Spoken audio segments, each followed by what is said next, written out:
நம்ம key chicken எப்படி பண்ணுறதுன்னு பார்க்கலாம். இப்போ அதுக்கு தேவையான பொருள் கொஞ்சமாக இதில் நெய் விட்டுக்கோங்க. இது வந்து நம்ம மேரினேஷன் பண்ணி வைக்கிறதுக்காக இந்த நெய்யை நம்ம விடுறோம். இப்போதைக்கு சும்மா ஒரு ஸ்பூன் நெய் விட்டுக்கோங்க. அதுக்கப்புறம் இஞ்சி பூண்டு பேஸ்ட்டு. இதுக்கு வந்து இஞ்சி பூண்டு பேஸ்ட் வந்து நிறைய வேணும். ரெண்டே கால் ஸ்பூன் போட்டுக்கோங்க, ஏன்னா இதுக்கு ஃப்ளேவரே அதுதான். அதுக்கப்புறம் காஷ்மீரி மிளகாத்தூள் ஒரு 1.5 ஸ்பூன் போட்டுக்கிறேன். வெறுமிளகாய் தூள் 1 ஸ்பூன் போட்டுக்கிறேன், ஏன்னா கொஞ்சம் காரம் வேணும் இல்லையா. கொஞ்சம் மஞ்சள் பொடி, உப்பு தேவையான அளவு,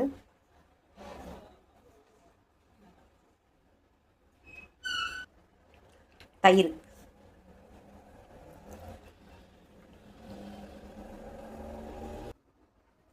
கொஞ்சம் போல் கசூரி மெட்டி போட்டிங்கன்னா ரொம்ப ஃப்ளேவராக நல்லாயிருக்கும்.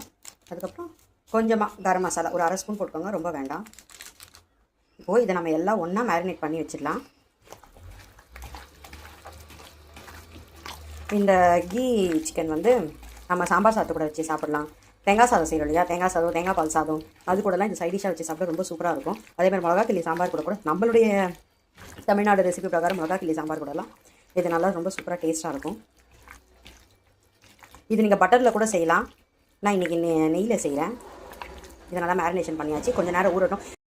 1/2 மணி நேரம் ஆயிடுச்சு. இப்போ நம்ம அடுப்பு பற்ற வச்சு கடாயை வச்சுக்கிட்டு அதில் நெய் போட்டுக்கலாம். நெய் நல்லா காஞ்சிடுச்சு. நான் இப்போ ஒரு 4 காஞ்ச மிளகாய் கிள்ளி போட்டுக்கிறேன். இது ஆப்ஷனல் தான், நான் எனக்கு வேணுன்றதுக்காக நான் போட்டிருக்கேன். இதில் போட்டு காஞ்ச மிளகாய் சாப்பிடும்போது ரொம்ப டேஸ்ட்டாக இருக்கும் சாம்பார் சாப்பிட்டதெல்லாம். இப்போது நம்ம மேரினேஷன் பண்ணி வச்ச சிக்கனை நெய் எடுத்து போட்டுக்கலாம்.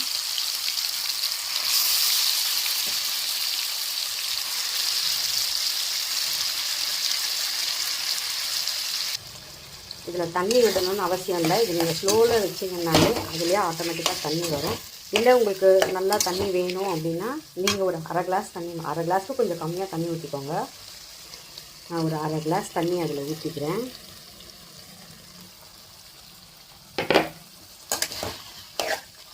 இப்போ இது கொஞ்சம் வேகட்டும். சிக்கன் வந்து நமக்கு வேகணும். இதில் நீங்கள் கருவேப்பிலெல்லாம் போட்டிங்கன்னா இது டேஸ்ட்டே வேறு மாதிரி ஆகிடும்.